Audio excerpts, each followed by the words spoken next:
Let's start with a simple thought. Imagine you're planning to build a garden. A square one. You measure one side and it's, let's say, X meters long. Now here's the question, how much fencing do you need to go all the way around? That's right, 4 times X, or in math terms, 4x. Guess what? You've just used a polynomial without even knowing it. That's the magic of math. It's quietly working behind the scenes of everyday life. Let's explore how. So, what exactly is a polynomial? Think of it as a mathematical sentence made up of variables and numbers stitched together using just addition, subtraction, and multiplication. Here's the golden rule. The powers of the variable must be whole numbers like 0, 1, 2, and so on. Let's take a few examples. 2x squared plus 3x or 4y cubed minus y plus 1. All of these are polynomials. But the moment you see something like x raised to the power negative 1 or the square root of x, hold up. Those aren't polynomials because their exponents are either negative or fractions.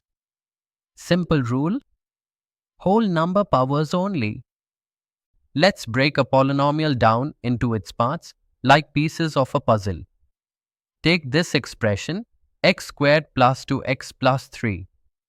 Each piece, x superscript 2, 2x and 3, is called a term. The numbers in front of the variables, like 2 into x, are called coefficients.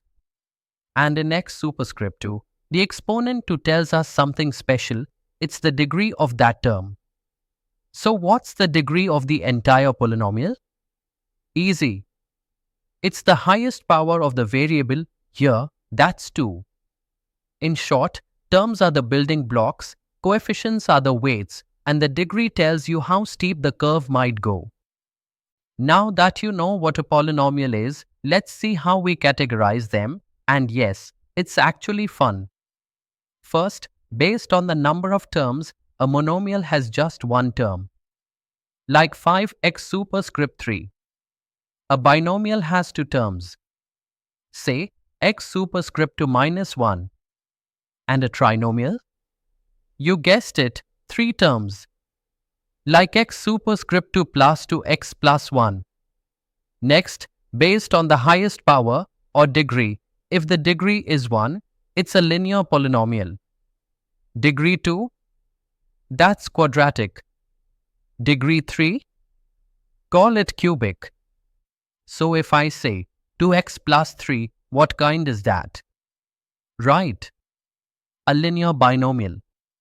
Recognizing types helps us know how to solve them and what kind of graph they might create.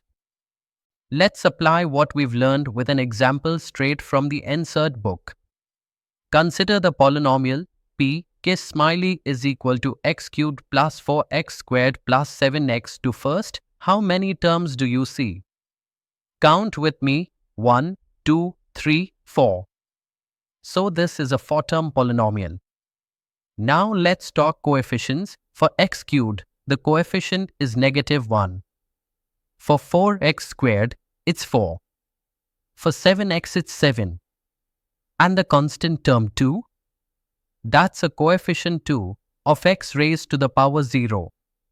What about the degree? Look for the highest power of x, it's 3. So, this is a cubic polynomial with 4 terms. It doesn't fit into monomial, binomial, or trinomial, and that's totally okay. Okay, so now you're wondering, where do we actually use polynomials in real life? Well, let's start with something cool, physics. The formula for the distance an object falls? It's s equals plus 1/2 at squared. That's a polynomial in disguise. Or think of a business predicting profit based on sales? Yep, polynomials again. And if you're into tech or AI, curve fitting in data science often uses polynomial models to find trends. From launching rockets to planning budgets, polynomials are the math behind the magic. Time for a quick challenge. Here's a polynomial q of x equals 5x to the power 4 minus 3x squared plus 2. Step 1. Find the degree. Look for the highest exponent of x, that's 4. So, the degree is 4. Step 2. Count the terms. We have 3, 5x, 3x superscript 2, and 2, so what do we call this? It's a trinomial because it has 3 terms and a quartic polynomial because its degree is 4. See? 2 steps. Check the degree, count the terms, and you've cracked the type. Let's test your understanding with 2 quick examples. First one, is this a polynomial? P of x equals to x to the power negative 1 plus 3. Hold on. Look at that exponent, negative 1. Remember, polynomials only allow whole number exponents. So nope, this is not a polynomial. Now try this one, p of x equals 3y squared plus 5y plus 7. Let's break it down. Highest degree. 2. Number of terms. 3. So what's the answer? Yes. It's a quadratic trinomial. A solid grasp of these basics makes identifying polynomials a breeze.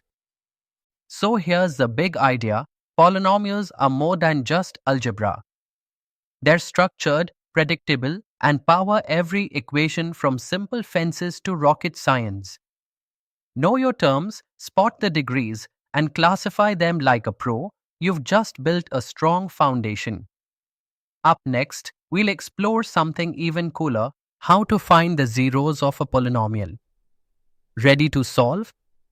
Let's go. Let's quickly recap what we've uncovered. White heavy checkmark, a polynomial is an expression made from variables and constants where the exponents are whole numbers. White heavy checkmark, we explored how to identify terms, coefficients, and the degree of a polynomial. White heavy checkmark, you now know how to classify them by terms, monomial, binomial, trinomial, and by degree, linear, quadratic, cubic. White heavy checkmark, and finally, you've seen how polynomials power real-world formulas from physics to finance. Mastering this opens the door to everything that comes next in algebra, and trust me, we are just getting started.